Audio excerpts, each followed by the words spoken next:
Vamos lá para mais um Liga da Política, Cissa. Isso aí, boa tarde a todos. Como é que estamos? Graças a Deus, tudo tranquilo. Vamos saber de Ari se tá tudo tranquilo mesmo saber hoje. Como é que ele tá Eu hoje. espero que ele esteja tranquilo. Eu tô zen, tô tomando meu café, tô com minha água aqui, eu tô zen. Todo dia ele diz isso, viu? Ainda mais com a convidada que tá no estado que tá, a gente tem que estar zen, né? Tem que estar tranquilo. As convidadas. Sim. É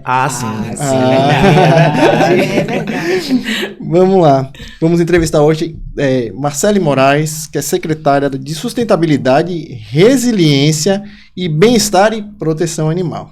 Isso. E também é vereadora licenciada em Salvador, não é isso, Marcele? Bom, prazer estar aqui conversando com vocês. Esse programa Liga da Política, achei massa a ideia. A gente debater assuntos da política, afinal de contas, o cidadão precisa cada vez mais se inteirar, né, dos assuntos, do que acontece na Câmara, do que acontece nas assembleias. Então, prazer estar aqui podendo contribuir com vocês. Seja bem-vinda! A logística do programa é tranquila, é simples, tirando um problema que a gente sempre tem. Alerta o convidado, É bom sempre alertar. Tem dias que tá bem, É bom sempre alertar que ali de vez em quando ele gosta de fazer umas perguntinhas mais assim, mas a ideia é que você conte a sua história. Só tranquilo, eu sou zen. A ideia é que você conte a sua história, que você fale um pouquinho de você, de como surgiu você pra política. Porque a política é tudo. E as pessoas, quando falam de política, eles estão até conversando, a política tudo é mais duro, é mais denso, e não é assim. Política é leve. Política E não tem que ser assim, né? Não pode ser assim. E a ideia do programa é exatamente isso, mostrar que é a Liga da Política e que de fato política é tudo. Como é que você chegou neste mundo da política, Marcele? Bom, primeiro de tudo, você falou uma coisa muito importante. As pessoas não gostam de política porque elas veem muitas vezes aquele mesmo político, né? Com um discurso de eu vou dar, eu prometo, eu vou fazer. E assim, até os padrões de vestuário, de se comportar, do que falar. Então, a política ela não deve ser engessada. A política é feita de pessoas comuns e normais, que estão ocupando espaços de poder naquele momento para representar determinada população, determinadas causas. Então, eu costumo dizer que eu sou uma política que sou totalmente fora dos padrões da política. Porque não me importo muito se eu vou estar vestida de beca ou se eu vou estar vestida de tênis. Eu agora mesmo aqui tô de tênis, de barriga de fora. Tô grávida. E tá tudo bem, eu continuo sendo política. Então, não é a forma que eu me visto, não é as palavras gravadas que eu vou falar num discurso, é você ser você mesma, né? Você, de fato, defender aquilo que você acredita. E foi isso que aconteceu, né? Foi assim que eu entrei na política, defendendo aquilo que eu acredito, que são os animais. Muitas pessoas me perguntam assim, quando é que você começou a gostar de bicho? Não existe uma data, né, que eu possa falar, foi hoje. Não existe, é que nem você gostar de comer pizza. Você não tem aquele dia que fala assim, agora eu gosto de comer pizza. Não, é natural, aquilo nasce com você. Então, as lembranças que eu tenho, que eu me recordo, é da minha infância, que eu sempre gostei de bicho, cachorro, gato e todas as espécies. E trabalhei com meu irmão durante um período. Nós trabalhamos juntos, fui presidente da ONG Geamo por um bom tempo. Foi quando eu me lancei na política, foi no ano de 2016, que eu saí candidata a vereadora de Salvador e tive 16 mil votos, a vereadora mais votada. Então, foi uma honra representar a cidade dessa forma, né? Saber que as pessoas acreditam no meu trabalho, na proteção dos animais. Afinal de contas, não se falava em proteção animal no passado. Não se era nem colocado, né, em mesa de votação. Então, isso é um assunto muito novo, não só em Salvador, Bahia, como Brasil. O primeiro ministério agora que vai cuidar da defesa dos animais foi formado agora, esse ano. Então, nem existia. Então, foi criada agora uma diretoria animal lá em Brasília. Então, é uma pauta recente, mas uma pauta, não por ser recente, é de extrema importância. E que você vem discutindo desde 2016. Desde antes de 2016, mas entrei, né, na política mesmo, de forma... Não entrei na política, porque eu acho que a gente é um agente político, todo mundo aqui é um agente político, mas fui para o Legislativo, né, fui eleita, isso, em 2016. Então, é uma pauta que é muito recente e que também é muito criticada, mas eu acredito que a gente já deu largos passos, né? Em Salvador, na Bahia, E o Brasil tem inventado esses passos também. Agora, esse amor pelos animais existe desde sempre, né? Como que você pensou em entrar na política? Você pensou em melhorias que você poderia fazer? Ou você foi mais assim no ímpeto mesmo de fazer algo pelos animais, sem pensar direito em algumas causas específicas? Ou você já tinha objetivos que você falou, não, agora eu vou entrar, né, de fato na política, vou sair aqui, né, da cadeira sentadinha, vou levantar, vou para a linha de frente para fazer algo a mais pelos animais? Foi, na verdade, vivendo na pele as dificuldades, né? Então, quando você tem bicho em casa, você é protetor, você começa a ver as necessidades de existir serviços públicos para a população que não tem condição e também para toda a população no geral. Então, eu sempre tive cachorro. Gato, eu só tive um, né? Eu sou mais cachorreira mesmo. Mas vivenciava as dificuldades das protetoras, né? Ouvindo as pessoas e sentia na pele a necessidade de existir política pública. Por exemplo, eu vou contar um caso que aconteceu comigo. Eu tinha um cachorrinho que ele era braquicefálico, né? Ele era todo amassadinho e ele tinha um problema de traqueia. E teve um dia que ele passou mal, quase morre, ele teve um colapso de traqueia. E eu fui pegar o táxi, não aceitaram. Entrar com ele. Aí eu tive que peguei um ônibus com ele escondido na sacola, porque era proibido antigamente a gente pegar ônibus com animal. Escondido pra chegar no veterinário. Isso é porque você não pegava o ônibus de São Joaquim e Itapuã. Não via de galinha peguei até e, graças a Deus, o veterinário dele era próximo onde eu morava ali no Costa Azul, e o veterinário era ali perto da FIB, nem sei se existe mais a faculdade. Era ali no IXEP. Sim, existe. Aí eu peguei o ônibus do Costa Azul até o IXEP, que é pertinho. Sim. Graças a Deus deu tudo certo. Mas eu vi a necessidade, imagina, ter que esconder meu cachorro dentro de uma sacola. Meu cachorro passando mal, quase morrendo, pra eu conseguir chegar no veterinário. E hoje, graças a Deus, é permitido animais frequentarem, né? E poderem utilizar também dos serviços de metrô, de ônibus, obviamente. Shopping, obviamente, né? Com sua coleira, a depender com a caixinha de transporte. Sim. Então, assim, foi vivendo na pele. E todas as políticas que eu hoje penso em fazer, sendo tanto projeto de lei quanto agora no executivo, é sabendo da necessidade. Eu sei o quanto é caro uma cirurgia ortopédica. É muito caro. Mas não é caro porque o veterinário cobra caro. Não é isso. É porque os materiais são muito caros. O curso que ele tomou é muito caro. Aquelas pecinhas de aço, metal, enfim, são caríssimas. Então, nem o veterinário consegue lhe fazer de graça porque ele também tem que pagar o material. E aí foi pensando nisso que a gente pensou no hospital público veterinário, né? Por ser público, imagine você ter um filho que, Deus o livre, cai do sofá, que acontece. Um pinche, acontece sempre. Cai do sofá, quebra a patinha. E aí? Vai deixar morrer? Em sofrimento, né? E depois morre. Então, foi mais ou menos assim, vivendo na pele, sentindo a dificuldade, vivendo diversas realidades, conversando com diversas pessoas, que eu entendi a necessidade de estar, né, na linha de frente na política. Como é que funciona a Secretaria de Sustentabilidade, resiliência... meu pai. Bem-estar e proteção animal. É grande. Ela... Como é que funciona, né? Essa secretaria, que é uma secretaria nova, criada pelo prefeito Bruno Reis. E qual é a área de atuação, de fato, né? Quando a gente fala em sustentabilidade, resiliência, sustentabilidade, proteção animal. Ela é uma secretaria que eu costumo dizer que é uma das mais importantes da cidade. Porque é a secretaria que pensa na mitigação, né? Ou seja, ela cria estratégias para que, digamos assim, o pior não aconteça lá na frente. Então, a gente cuida da mitigação das adaptações às mudanças climáticas, que são assuntos extremamente urgentes, né? Que a gente precisa pensar para ontem.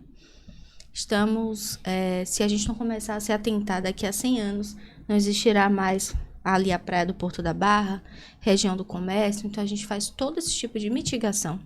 Cuidamos também de toda a área verde da cidade, seja ela avenidas ou seja ela também os parques municipais, que são muito frequentados por toda a população. Cada vez mais as pessoas têm ido com as suas famílias, com seus cachorrinhos, seus filhos, frequentar, né, os parques. E também cuidamos da proteção e bem-estar dos animais da cidade, que significa hospital público, caixa móvel, vacina, distribuição de ração.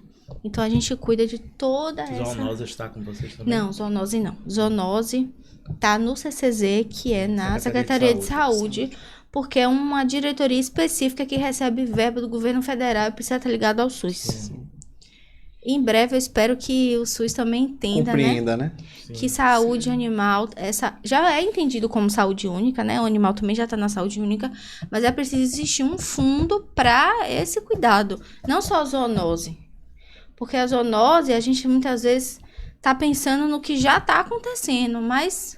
E também muito ligado ao ser humano, né? Tá pensando no animal, mas muito ligado ao ser humano. É a doença que transmite do animal para o ser humano, eles estão ali para poder evitar. Mas e a do animal, né? E esses ser vivos, a gente deixa de escanteio, não tem fundo, tem que existir um fundo animal. Como é que funciona a questão tanto do planejamento quanto da transversalidade entre a sua secretaria e as zoonoses, no sentido de que nesse controle animal na cidade, né? Porque não é só gato, cachorro, existem muito cachorro, muito cavalo, muito jegue, muitos pombos, né? Que você vê em algumas regiões de Salvador, muitos pombos. Como é o controle, né, desses animais no município? Bom, se vocês fazem essa parte de planejamento, desse controle e cuidado, junto com a CCZ também, porque é um trabalho em conjunto, é um né? trabalho, Vocês planejam com certeza. E o CCZ a gente tem uma executa. afinidade muito grande com o CCZ.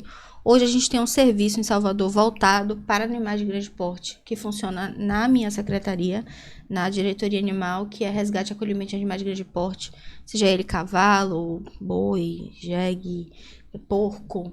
Qual foi o animal mais inusitado assim que vocês receberam chamado? Nossa, isso aqui em Salvador?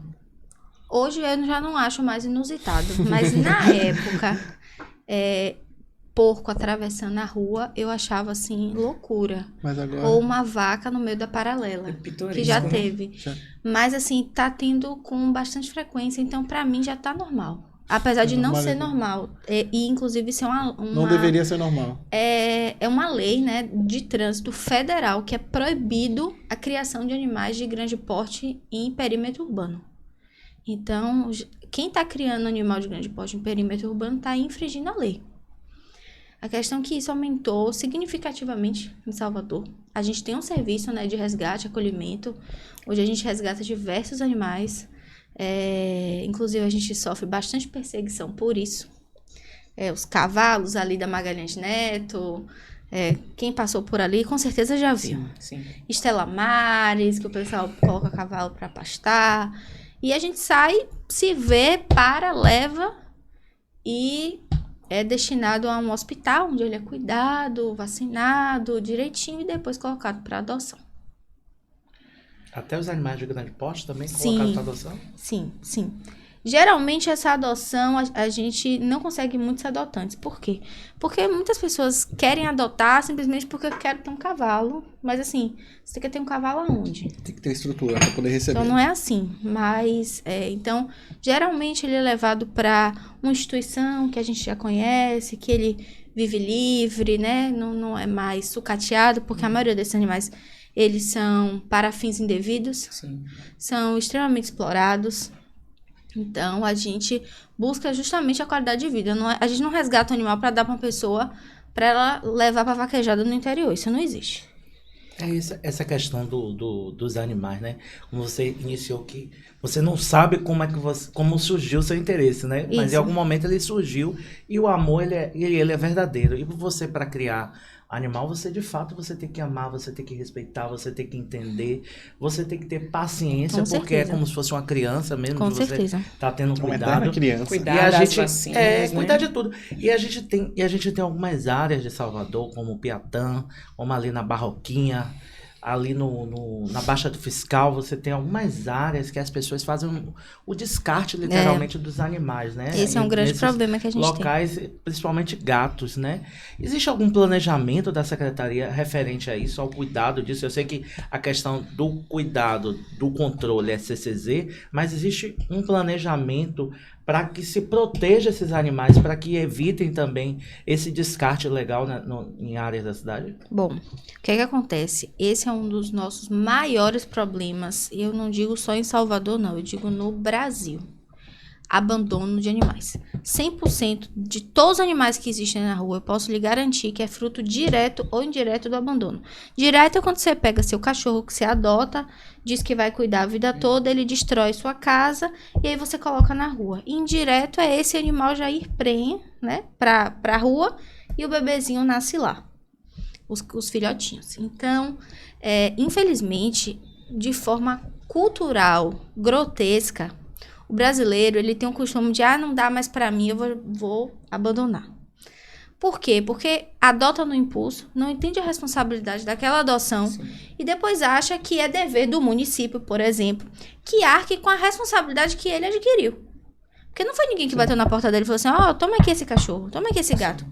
Então, hoje é um dos maiores problemas que a gente enfrenta. A colônia de Piatã é um verdadeiro câncer na cidade, porque as pessoas abandonam constantemente. Eu já perdi as contas de quantas campanhas a gente fez ali. De castração de todos aqueles animais e doação de ração. Colocamos câmeras agora. Até recente. Primeira sala, né, Marcelo? Não, aí sabe o que eles fizeram? A gente colocou câmeras naquela região toda da orla. Eles estão abandonando na praia. Eles dão a volta para abandonar lá perto do mar, não sei o quê. Então, ou então bem mais adiante. Ou seja, é uma questão cultural grotesca de não assumir as suas responsabilidades. De entender que se você adota, você precisa dar conta daquele animal. Não existe abrigo público e não seria nem viável isso. Já parou para pensar? Hoje em Salvador, de acordo com o último estudo que foi feito, que tem algum tempo, que foi em 2012, a gente tinha uma métrica de 300 mil animais abandonados. Não foi feito um novo estudo. 300 mil? 2012. Brasil, Salvador? Salvador. Não foi feito um novo estudo ainda. A gente está pensando, né, preparar esse novo estudo, mas pelo que a gente vê, eu acredito que não cresceu tanto. Ele deu estabilizada por conta das campanhas de castração, mas também não regrediu. Mas você veja, já pensou eu criar um abrigo público para 300 mil animais? Vai ser loucura, vai ser doença em cima de doença. E você acaba incentivando para que outras pessoas entreguem. Exatamente, eu não quero não. Já que tem um abrigo, vou levar. Peraí que eu vou na prefeitura aqui, que tem um espaço. Então, a colônia de gatos é justamente isso. As pessoas acham que ali é um santuário dos gatos. E que vejam que tem pessoas cuidando, porque existe mesmo. A gente não vai deixar.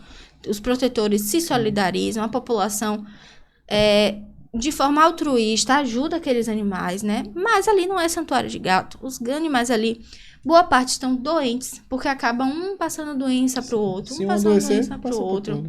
São animais, né, que não é um local adequado para os gatos. Apesar que a gente sabe que os felinos, né, na sua essência, né, de espécie, são animais livres e tudo mais, mas ali não é santuário de gato, gente. Não é pra gente estar tendo gato daquela forma. E muitos foram criados em casa, né? A maioria. Cresceram ali e depois são jogados na rua, exatamente, assim, de repente. Ali a maioria, assim. Então, assim, não sabe nem caçar. Não tem alimento para ser caçado, porque ali a fauna e a flora já estão destruídas. Ali tinha calango, né, pássaros, que ali é vegetação de restinga, então é bem rica. Sim. Mas não tem mais nada. Não tem mais nada porque, de acordo com o equilíbrio, tem tanto gato que, assim, os calangos já acabaram. A cadeia alimentar não sustenta. Sim. Causou desequilíbrio. Existe um desequilíbrio ambiental ali, justamente porque o homem resolveu fazer esse desequilíbrio. Existe, Marcelo, alguma lei punitiva nesse quesito? Existe, inclusive lei federal. Qual é o nosso grande problema?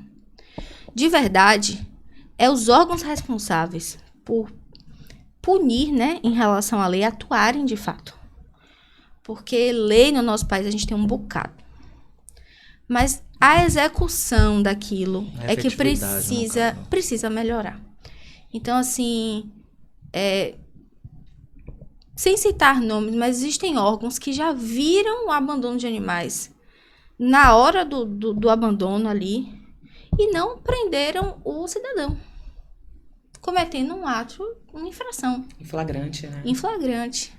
Então, assim, qual é a diferença de um animal para uma criança? Eu não consigo entender. Porque se alguém abandona uma criança na mesma da hora, Sim. conselho tutelar, não sei o que, não sei o que, não sei o que. Tem toda Há uma Não tô- rede, não né, tô tem toda uma dizendo- rede de proteção. E não tô dizendo que não tem que ser assim, não. Sim. Tem que ser Claro. assim, mas para animal também. Também. Para ajudar que não tenha essa questão de abandono, você tem um projeto fantástico que é o Hospital Municipal Veterinário, não é isso? Isso. Você acha que com o hospital as pessoas vão ter mais um cuidado? Eu vou cuidar, então eu tenho um hospital aqui, a prefeitura me ajuda com isso. Você acha que o hospital vem para isso? Eu também queria saber um pouquinho dessa história do hospital, porque eu sei que você, né? É uma gestação sua aí que também tá para nascer. É isso. Né? Eu queria conhecer Bom, um pouquinho dessa história eu do nunca hospital. tinha parado pra pensar sobre isso, né? Sobre agora que tem um hospital, eu vou ter um animal.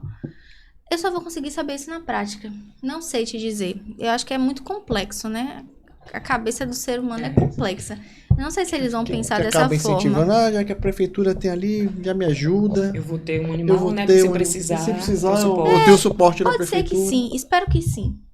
Né? Na verdade, não é nem de adotar, é de adotar com responsabilidade. Sim. Porque aqui ninguém incentiva, adote um animal de qualquer jeito. Não.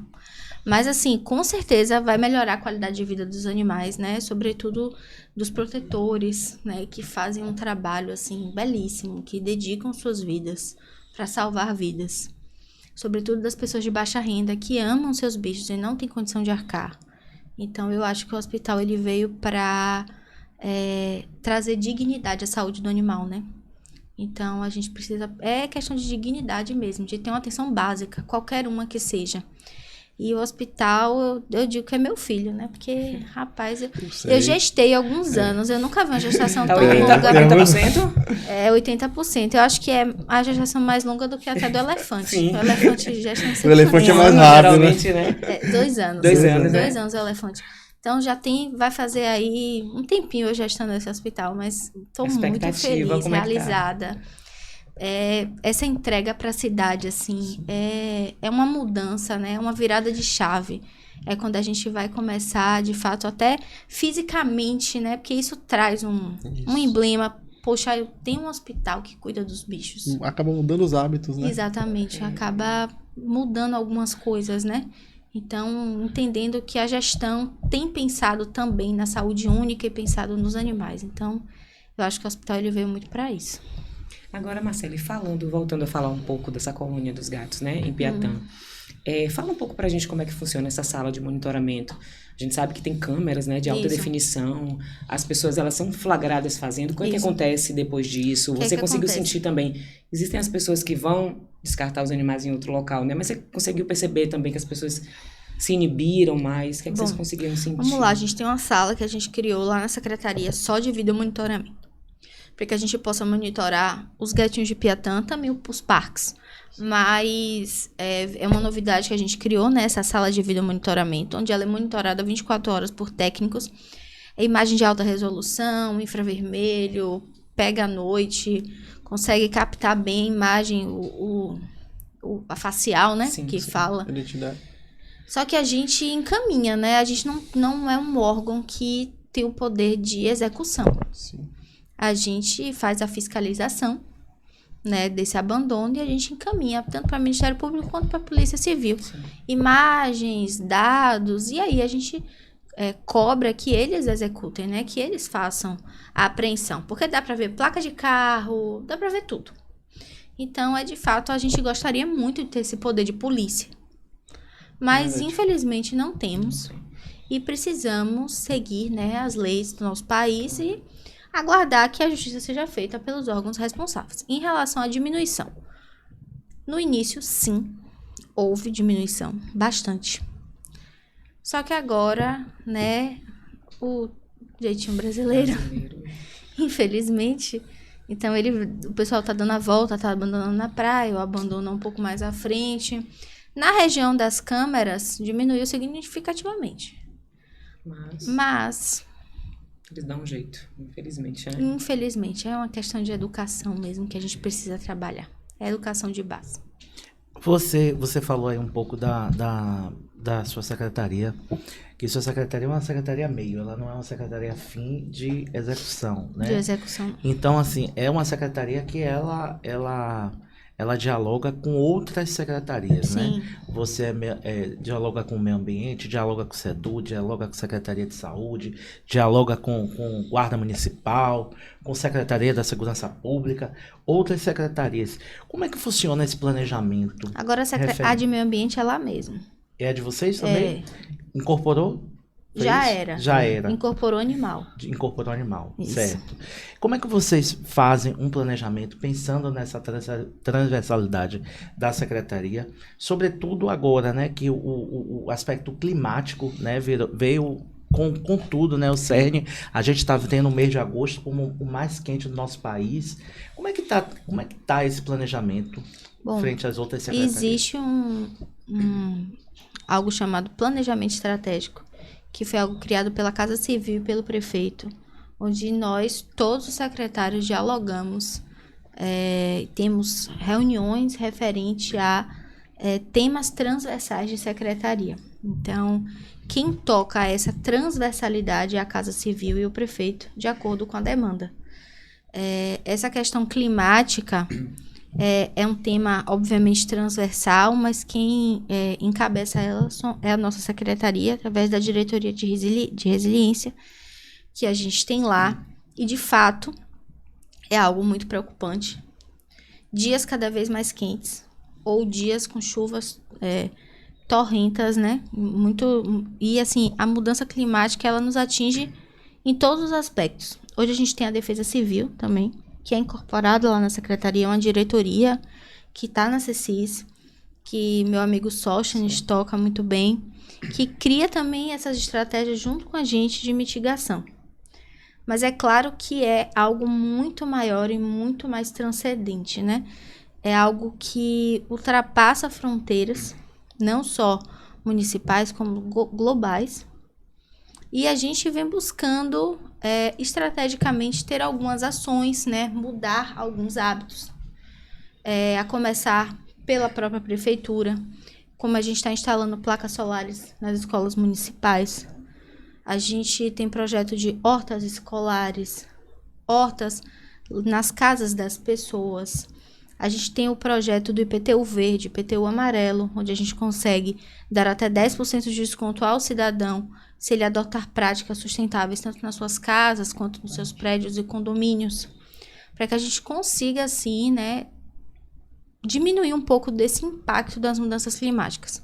A gente tem também um projeto da Casa Soma, que é não sei se vocês já viram, um container amarelo, onde a gente estimula a coleta seletiva para que a pessoa leve os seus resíduos sólidos e troque por pontos, sendo esses pontos... Eu vi um desse em Stella Maris. Tem Stella.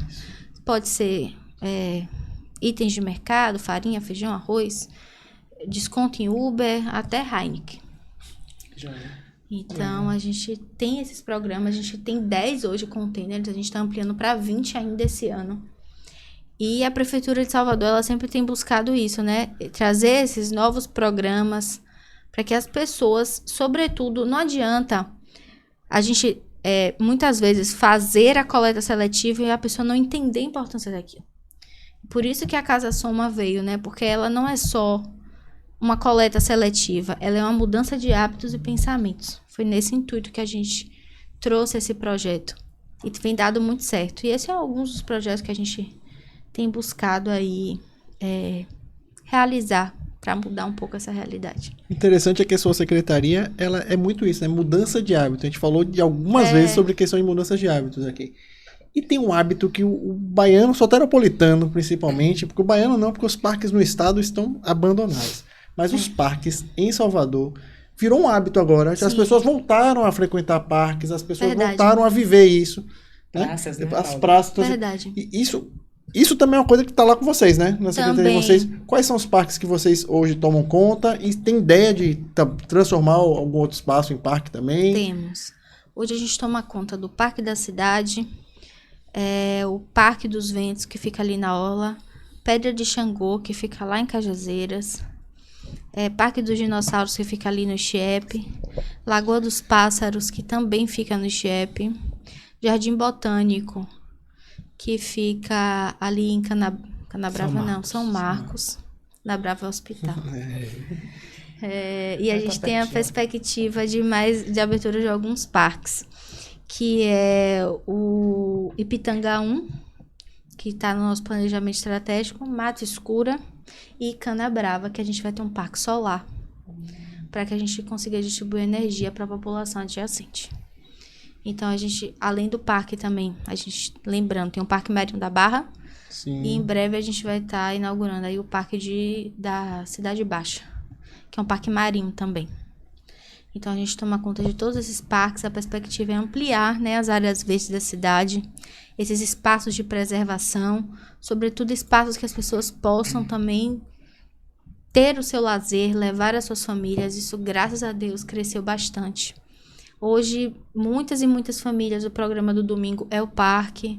Verdade. É levar as crianças para passear, para ter contato com a natureza. Com os animais, muitas vezes, com né? os animais. E esses parques a gente também promove, né, ações culturais, principalmente o Parque da Cidade. Tem bastante, então todo final de semana tem uma programação diferente. Tem show, tem feirinha de adoção, de animal, tem feirinha agroecológica. Então, assim, a gente sempre está abrindo também espaço do parque para que pessoas que tenham projetos, ações, criem um ambiente também de lazer, né? Tenha o seu negócio, venda o seu produto e também proporcione para o cidadão momentos divertidos, alugar de bicicleta. Não tem tanta coisa. E, assim, graças a Deus, isso tem se tornado um hábito. Antes não era. Vale lembrar também que, graças à Guarda Municipal, hoje a gente tem os nossos parques muito mais seguros. Sim. Porque essa era uma preocupação que todo mundo tinha, né? Apesar da cidade estar muito violenta, não só a cidade, a Bahia inteira está com a violência aí que não dá para fechar os olhos, elevadíssima. Mas eu preciso ressaltar o trabalho da Guarda Municipal, que nos nossos parques municipais, graças a Deus, o nível de ocorrência é baixíssimo. Tem, claro que tem. Infelizmente, a gente está num estado que a violência está muito alta. Então, aí já é uma outra questão, né? Um problema de segurança pública.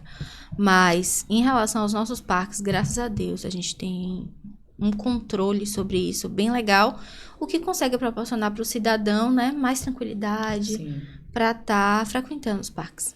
Agora, falando em parques, vamos falar do Parque Zoobotânico Getúlio Vargas, mais conhecido como nosso zoológico de Salvador, né? Queria que você falasse, eu vi uma entrevista sua recente, onde você criticou, né, a atual situação do zoológico, que muita gente fala, né? Fala pra gente, na sua visão, como é que você enxerga o zoológico hoje e o que você acha que deveria ser feito para que fosse um lugar de qualidade, principalmente para os animais. Bom, hoje o governo do estado não tem condição de manter aquele zoológico. Ou, na verdade, eu não digo nem condição, não tem interesse, né? Porque dinheiro o estado tem muito, mas não tem interesse. É um zoológico que a gente sabe que é caro realmente manter. Sim. São animais silvestres que têm hábitos totalmente diferentes, né, do nosso cotidiano e que a gente precisa respeitar esses hábitos. E hoje o zoológico está sucateado. Não precisa de entrevista para uma pessoa descobrir isso. É só ir lá, visitar e ver que o zoológico é sucateado mesmo. Não é um local agradável nem para os animais, nem tampouco para os visitantes. Porque toda criança gosta dessa interação, né, com os animais, com a natureza. Mas, assim, uma criança visitar aquele zoológico, eu acho que ela até fica deprimida, assim, poxa, e é isso aqui, diz que cuida.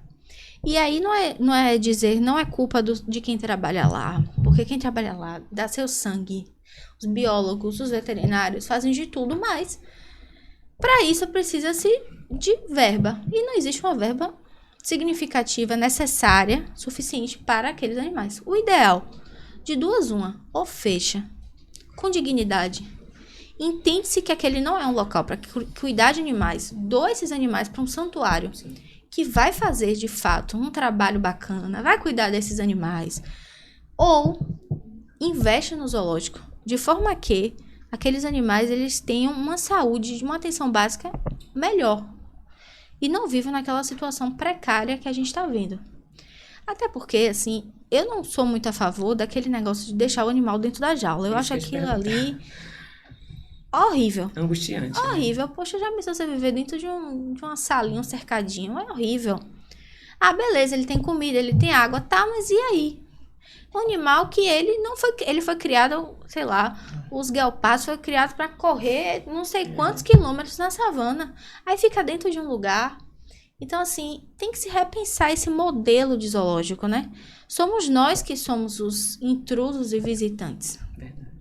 Então, se quer ter um local, um santuário, eu sei que muitos animais daqueles ali são resgatados de circo, circos ilegais, né? Que não é permitido mais. Mas resgatados de maus tratos. Eu entendo que eles não têm condição de se readaptarem à natureza de forma tão fácil, mas deve-se criar um santuário, de forma que ele tenha uma vida saudável. E nós que devemos estar dentro da gaiola, visitando o local deles e visitando no local adequado. Por quê? Por exemplo, a onça, ela é um felino, ela tem hábitos noturnos. Aí vai o pessoal pro zoológico e fica batendo no vidro. Durante o dia, né? Que loucura. Tem lá a placa, não encoste no vidro. Mas assim, e o fiscal? E o mentor para te acompanhar durante essa visita? Porque deve ser uma visita guiada. Sim. Não deve ser uma visita assim. Tem que ser uma visita guiada, com quem entende, com um biólogo, com um veterinário, alguém que entenda daquilo ali, sabe? Então, do jeito que tá, é caótico. Também, né? Para alguns animais, pois é. Agora você acha que palhaçada. esse descaso do governo do estado, tanto com os zoológicos quanto com os parques, se dá por quê? Por que eles fecham os olhos para isso? Porque eles não têm interesse em melhorar. Não é nem só zoológico e parque, é com os animais em geral, né? Eu não vejo interesse nenhum em melhorar. Não existe nenhuma política estadual para os animais. Nenhuma. Nossa. Nem dizer assim, tem isso. Não tem nada. Então é falta de interesse. Porque quando se quer, se faz. A gente entende que, obviamente, existem muitos programas tão importantes, né, quanto os animais, né, e assuntos e pautas, mas a gente não pode esquecer que também são seres vivos e que, se estão do jeito que estão, é porque a gente acabou interferindo no ciclo da natureza. Porque não foi o cachorro que chegou na sua casa lá atrás e bateu e falou assim, me adota. Não é isso, a gente interferiu, né? A gente interferiu nos canídeos selvagens, que, enfim, nos felinos e nos pássaros, e, enfim, em tudo. Então, se a gente interferiu e mudou, a gente precisa dar condições para que eles sobrevivam. E o governo do estado, ele não tem interesse mesmo, eu acho que, não sei, acho que eles podem pensar assim, não dá voto. Porque tem muito isso, né? Infelizmente, existem políticos e políticos. Tem políticos que só falam assim, eu só faço o que dá voto. Cachorro, criança e idoso, né, Paulo? O pessoal fica meio... Se não der voto, cachorro não vota. Então, pra que eu vou fazer pra cachorro? Pra que eu vou fazer pra gato? Então, eu acho que deve ser isso aí. Mas a urna não disse isso pra você. Não, então, pois é, né? O amor vence sempre, o amor vence, o amor vence. O exemplo, né? Claro, o cachorro, o gato não vota, mas quem cuida deles votam. E votam pensando em melhorias. Sim. Então, é um pensamento que é um pouco obsoleto pensar nisso, né? Mas, de verdade, eu já escutei muito isso. Muito de vários colegas meus. Cachorro não vota, por que você tá fazendo isso, rapaz? Infelizmente, né? Já ouvi, Falam mas isso. já ouvi muito, Infelizmente, muito. Tem gente que fala isso, né? Pois é, mas eu já ouvi muito. É uma crítica, uma brincadeira de mau gosto que fazem o tempo inteiro. Mas a gente também tem que lembrar que a gente não tá aqui só por voto, né? Sim. A gente tá aqui por ideologia de causa, exatamente, por defender bandeiras, ideais. Então, enquanto o político não sair daquela caixinha de quantos votos estão me dando? Fulano me dá 10, ciclano me dá 20. Nossa. A gente acaba virando escravo do voto. E não é esse o objetivo. O objetivo é que a gente vire, de fato, transformadores de uma nação. Marcele, você em 2016 você teve a sua primeira candidatura a vereadora. Isso. Né?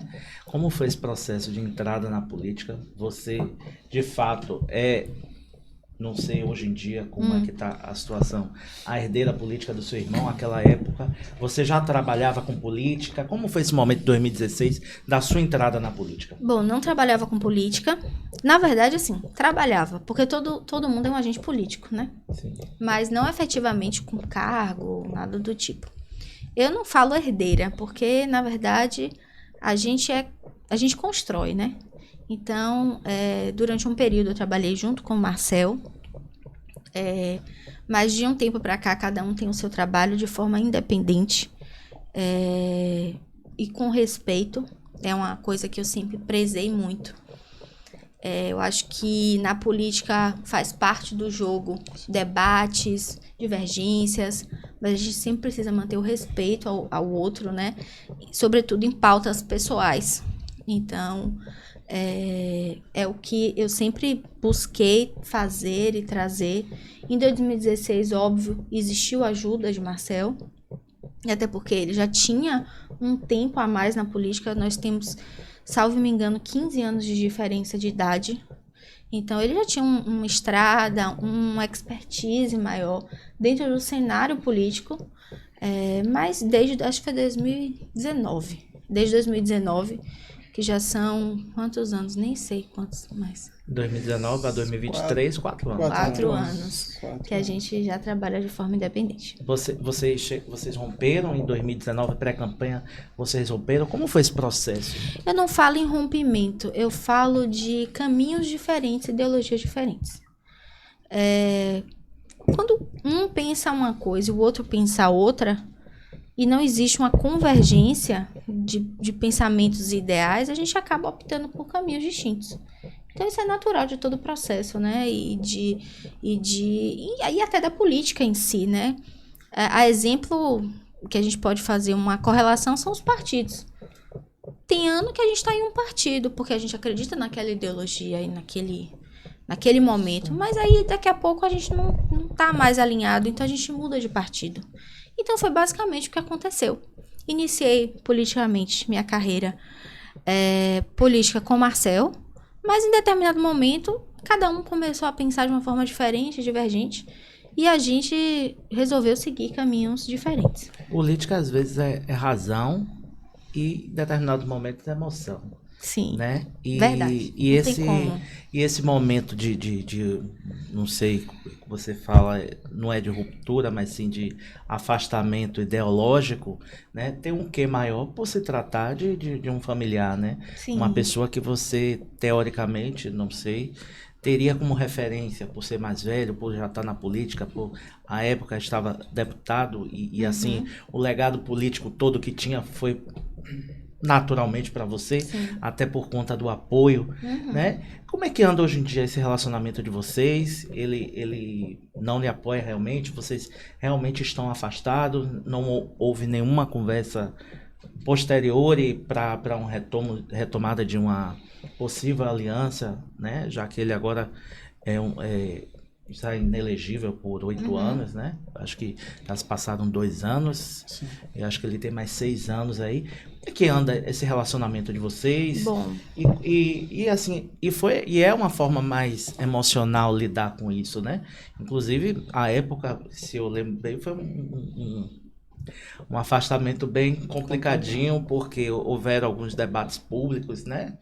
E é natural, eu acho que você vai responder isso por várias vezes, você é uma pessoa pública. Sim. E tô aqui lhe conhecendo pela primeira vez, lhe admirando, e aqui pensando, né? Você com menos de 8 anos de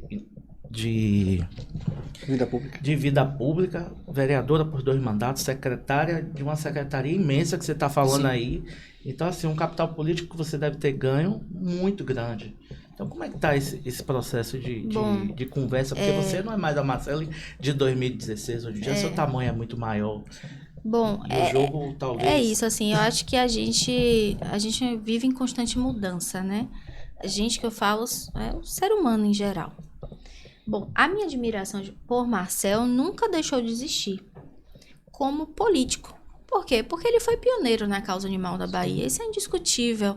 Então, a gente não pode anular um trabalho. Eu sempre terei admiração pelo trabalho que ele construiu na causa animal na Bahia. Não só eu, como vários protetores. Você pode dizer assim, eu não gosto da pessoa, mas sim, o político e quem colocou, né, de fato, a pauta da causa animal da Bahia foi ele. Hoje nós caminhamos de formas separadas, apesar de, durante um tempo, existir debates, né, midiáticos. Eu nunca entrei nessas, digamos assim, nesses debates abertamente. Por quê? Porque eu acho que roupa suja a gente se lava em casa. Ninguém tem que saber se teve feijão na minha casa hoje ou se teve farinha, porque não é de interesse da população. Eu fui eleita para ser vereadora e trabalhar em proteção e defesa dos animais, e não para estar lavando roupa suja em rede social. Eu acho que o eleitor não merece isso. Eu acho que as pessoas não merecem isso. Sobretudo, minha família não merece isso. Então, eu sempre prezei por o máximo de discrição e de saber separar as coisas. Se houve, em algum momento, de alguma outra parte, esse tipo de exposição, a pessoa se expôs sozinha, porque eu nunca me expus e jamais faria, porque eu acho que não cabe. Se eu fosse uma blogueira, né, que o pessoal agora tá monetizando com isso. Se eu fosse uma atriz, mas eu não sou, gente, e nem quero ser, não tenho interesse nenhum. Então, a minha vida particular, pessoal, cabe a mim e a minha família, é assim que eu sempre vou resolver. Então, hoje, nós caminhamos em caminhos distintos. Da minha parte, sempre existirá respeito, admiração e gratidão por tudo que construímos juntos.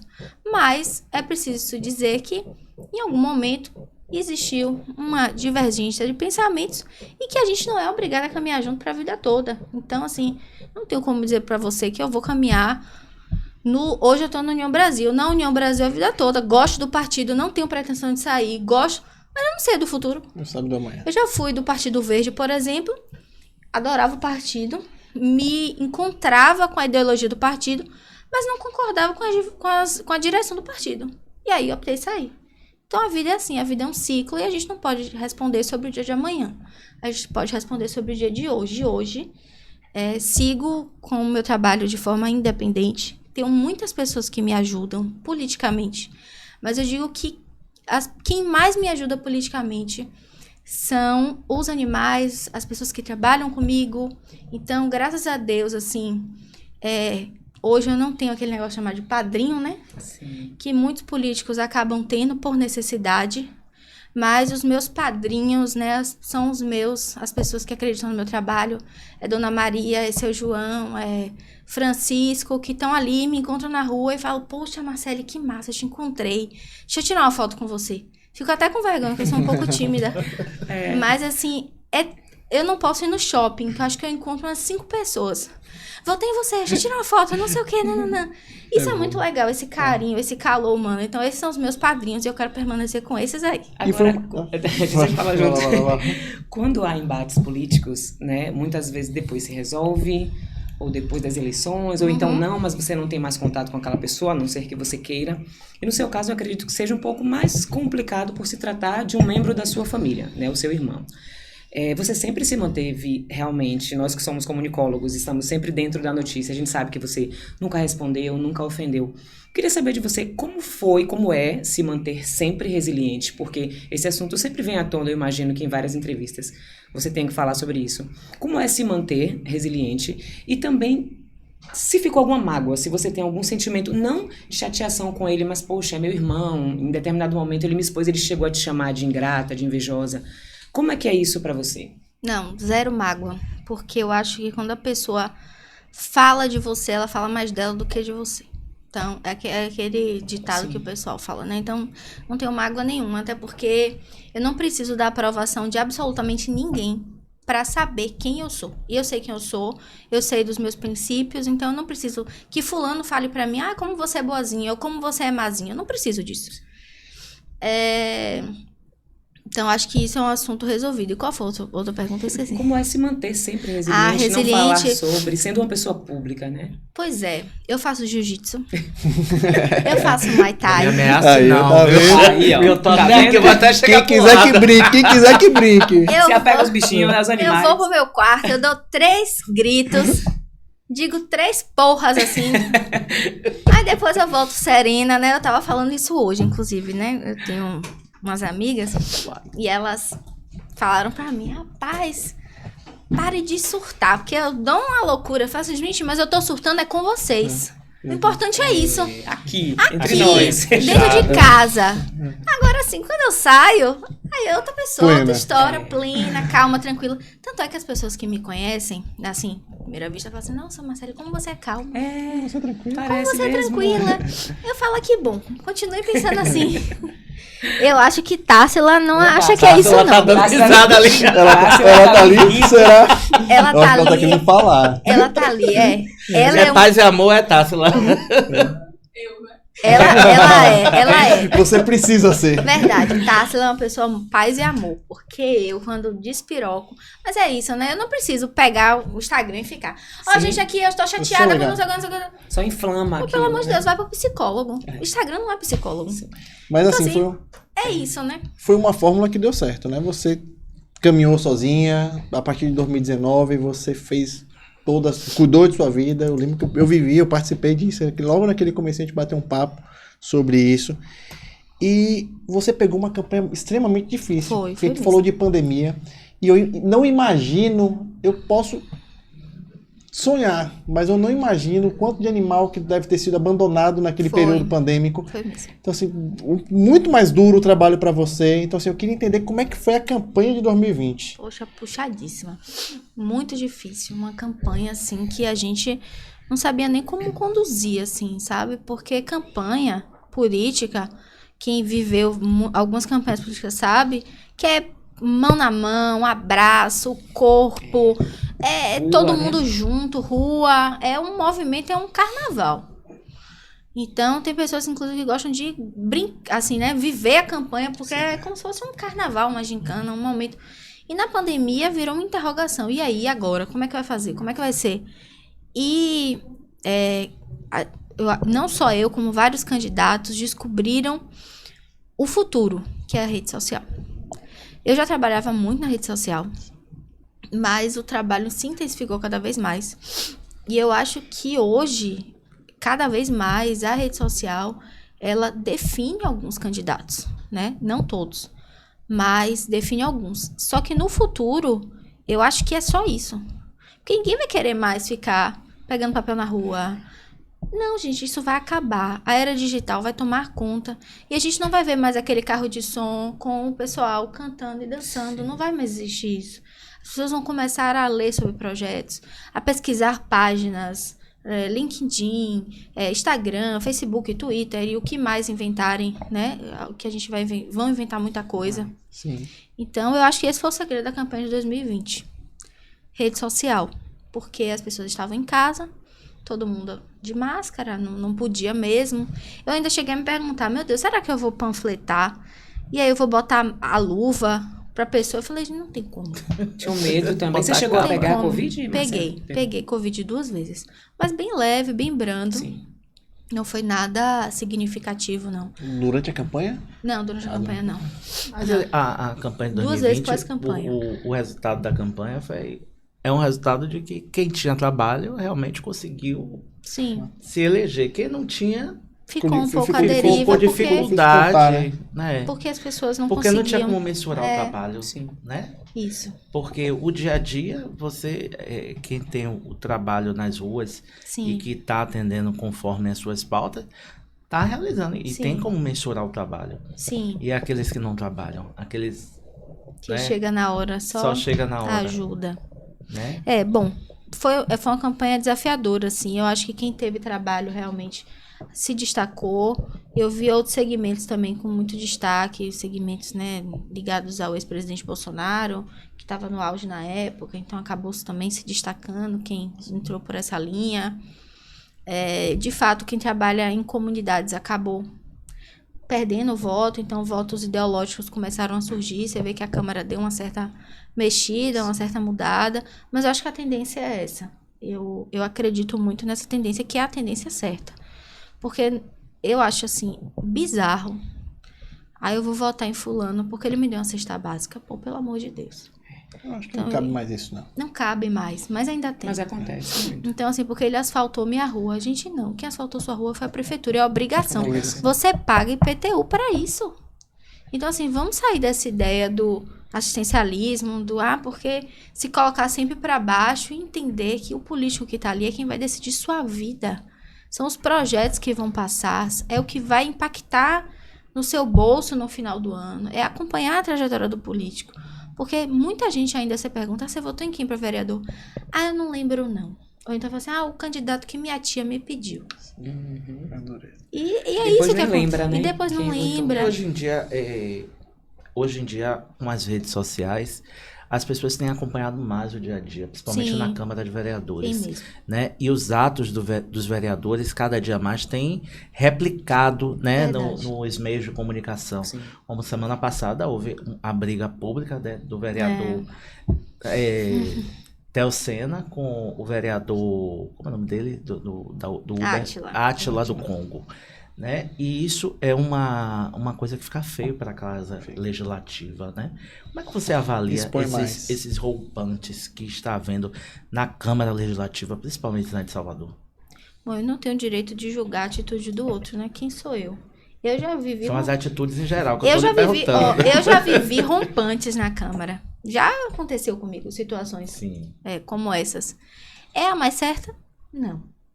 Mas a gente também é feito de carne e osso, né? Então, de vez em quando, dá uma mexida, assim. É óbvio que a gente evita, sobretudo, que isso vá para a imprensa, né? É geralmente entre quatro paredes ali, com vereadores, para que a gente mantenha o respeito. Eu acho que o que não pode existir, de forma alguma, é a falta de respeito. No geral, porque assim... Mas não é só na Câmara, não, em qualquer lugar. Porque eu acho que você tem o direito de discordar, divergir, não gostar. Agora, o respeito, assim, a integridade do outro, isso não deve faltar em lugar nenhum. Porque isso a gente não vive mais nos anos, né, da Grécia Antiga, de Roma, que, não gostei, peraí, que eu vou... Não é assim. Chega disso, né? Não existe mais isso. Então, não gostou? Conversa, fala... Dialoga, às vezes a gente altera um pouco o tom mesmo, é normal. Tem que subir o tom. Só não pode ficar aqui, eu vou lhe bater, vou isso, vou aquilo. Isso aí eu acho que não cabe, mas o calor da emoção na Câmara acontece muito. E lá atrás, Marcele, de lá pra cá, desde 2016, você em algum momento sentiu, não diria nem preconceito, mas uma diferenciação, assim, por se tratar de causa animal, algum colega parlamentar que achou essa pauta até hoje. inferior? Até hoje tem? Até hoje, mas não só, acho que eu senti mais por ser mulher do que pela pauta animal. Acho que ser mulher na política... E ser os dois? Aí que é um problema grande. Assim, hoje... E ainda sinto. Não parei de sentir, não. Menos. Mas ainda existe. E como é que você lida com isso? É no embate mesmo? É buscando seu espaço ali? Buscando meu espaço, né? Na unha, né? Não preciso, assim, ir para um embate direto. Mas, assim, me posicionando... Sim. Não arregando o pé, sabendo que eu tô ali arrombando portas, né? Abrindo oportunidades para outras mulheres. Então, entender que é um momento difícil, de fato, porque também o voto feminino tem pouquíssimo tempo. Então, assim, é saber que a gente está reconstruindo uma ideologia de nação, né? De respeito, de igualdade. Né? Não é do dia para a noite. Mas é entender que eu preciso marcar o meu espaço, não só... Porque eu não estou falando por mim, eu falo por nós, né? Sim. Nós, mulheres, ativistas, protetores de animais, enfim, todas essas minorias que eu consigo representar, jovens, porque a gente vê muitas pessoas bem mais velhas na política, geralmente, né? Então, é demarcar mesmo espaço, é se impor, não se deixar levar pelas dificuldades. Porque dificuldade todo mundo enfrenta, todo mundo tem. Mas entender que faz parte do processo. E como é que você está se preparando para daqui a um ano a eleição? Olha, agora... Como é que está você se preparando? Agora eu estou me preparando para parir. Exatamente. Logo em breve. Você é a mamãe, Marcele. Exatamente. Mas a mulher que está na Secretaria do Planejamento. Então, daqui a um ano é o planejamento. Bom, Como você se enxerga daqui a um ano? Carregando a bebê e... Carregando a bebê e indo pra rua. Porque mulher que trabalha assim que eu vejo. Bebê de um lado, cachorrinho do outro. Mulher que trabalha é isso, né? Nós mulheres somos multis, né? Isso. Então, a gente é dona de casa, cuida de filho, cuida de cachorro, cuida de família, é apoio psicólogo pra equipe, pras pessoas. Surta às vezes, mas aí volta. Surta e volta. Assim, hoje eu falei brincando, mas é verdade, eu tô me preparando muito pra esse meu momento. Porque eu acho que é um momento único e que eu também não posso deixar de priorizar, né? Esse momento ser mãe. Mas óbvio que eu me preparo para a campanha, porque eu sou uma pessoa muito ansiosa. e muito organizada. Então, eu penso em campanha muito bem antes. Porque o que acontece? Eu não acredito em campanha que agora eu sou candidato, começa tal data. Não existe isso. Ou você trabalha os 4 anos, né? Ou esqueça, ou você vai ser um maluco. E não vai dar conta e vai dar errado. Então, eu sempre acreditei nisso, eu trabalho contínuo. E quem me acompanha sabe que meu trabalho é contínuo, não é no período de campanha, eu posso ser candidata, não ser candidata. Eu não fui candidata nessa eleição passada, mas trabalhei como se fosse. Sim. Então, é manter sempre... Eu acho que o sucesso de qualquer coisa é você manter a frequência, né? A determinação naquilo. Tem dia que você produz mais, tem dia que você produz um pouco menos. Você não pode deixar de fazer, né? A constância é fundamental. Sim. E eu sou uma pessoa que eu mantenho a constância. Faça chuva, faça sol. Eu não quero fazer, eu vou lá e faço. Tem dia que a gente não tá afim, mas eu não consigo ser 100%, eu sou 50%. Mas aí tem dia que eu sou 150%. Sim. E compenso isso. E a campanha vai ser isso, né? Menino de um lado, cachorro do outro. Eu agradeço a Deus que eu tenho uma rede de apoio que eu não tenho que reclamar. Minha mãe é muito presente, minha sogra é muito presente. Então, assim, eu tenho pessoas, amigas, família, então, que é bem presente. Então, eu sei que vão me dar todo o suporte nesse período. E o prefeito Bruno Reis? Como é que é trabalhar para ele? E como é que você enxerga a eleição dele ano que vem? Trabalhar com o Bruno é muito tranquilo. Bruno, a gente tem uma afinidade há alguns anos, né? Porque quando eu entrei na Câmara foi quando ele virou vice-prefeito. Se eu não me engano, foi isso. Foi. E aí a gente sempre teve muito contato. Então, inclusive, ele que me ajudou na criação da diretoria animal. Na época ele era vice. Legal. O Bruno é um cara trabalhador demais. É um cara que tá 24 horas trabalhando. Então, e sobretudo ele é muito ouvinte. Então, ele escuta muito, sabe? Então, ele abriu, de fato, as portas para a causa animal. Tanto ele quanto a Semineto. Mas na gestão Bruno, a gente pôde perceber a criação de grandes projetos, como o Hospital Público Veterinário. Então, ele não mede esforços para essa pauta. E eu vejo a eleição dele... Eu nunca... Assim, eleição que a gente diz que é tranquila... É porque você não tá no cenário político, né? Porque não existe eleição tranquila. E se você começar a pensar isso, tá tranquilo, você vai perder. Então, eu não vou dizer que é tranquila, mas eu vou dizer que é uma eleição consolidada. Por quê? Porque ele trabalhou. Ele trabalha diariamente, como você falou, aquela campanha constante, ele trabalhou. Contínua. Então, não é uma campanha fácil, mas é uma campanha que tem um alto índice de acerto, porque Bruno trabalhou e trabalha diariamente, está ali, faça chuva, faça sol, faz um bom trabalho por Salvador, mudou, olha quantas obras a gente está tendo, olha quantos novos investimentos, vai ter a maternidade. Então, Salvador, ela veio numa crescente muito grande e a gente tá bem acostumado, né? Que a gente não quer aceitar menos, porque ela veio numa crescente desde a Semineto muito grande, que a gente, de fato, tem inovado a cidade. Quem lembra de Salvador antes? E ver Salvador agora é gritante a diferença. Salvador de 2011 é totalmente diferente de Salvador. Então, a nossa linha de corte está alta. Sim. Então, graças a Deus, que bom que a nossa linha de corte está alta, porque os nossos candidatos são mais capacitados. Os nossos candidatos, eles trabalham muito mais. E, compensação, quem ganha com isso é o cidadão. Somos todos nós que criamos uma política mais assertiva. E, infelizmente, o programa acaba. Chegou ao fim já. E aí? Já passou muito rápido. Voou. Marcele, suas considerações finais antes de terminar o programa. Bom, eu agradeço, né? De novo aqui o espaço. Conversar com todos vocês é um grande prazer. Falar um pouco de bicho, do nosso trabalho, da causa animal é sempre muito importante. Dizer que contem comigo, né? Na defesa, na proteção dos animais e agora também do meio ambiente. E é isso, muito obrigada. Deixa meu Instagram também para o pessoal seguir. Se as pessoas que quiserem @ Marcele C. Moraes. Minha memória não tá muito boa não, viu? @ Marcele C. Moraes, para o pessoal me seguir lá no Instagram. E compartilhar um pouco também, né, das suas experiências, ver lá o nosso trabalho, dar sugestões, é sempre importante. Maravilha. É isso, obrigada, seja bem-vinda. Muito sempre. obrigado. Eu que agradeço. Volte sempre, depois quando você parir, mamãe, Marcele, vamos entrevistar aqui. Fechado. Tá bom, vamos Venham com combinar. Marina. Isso, maravilha. Povo, muito obrigado, até a próxima. Obrigado. Tchau, tchau. Tchau, tchau. Obrigada.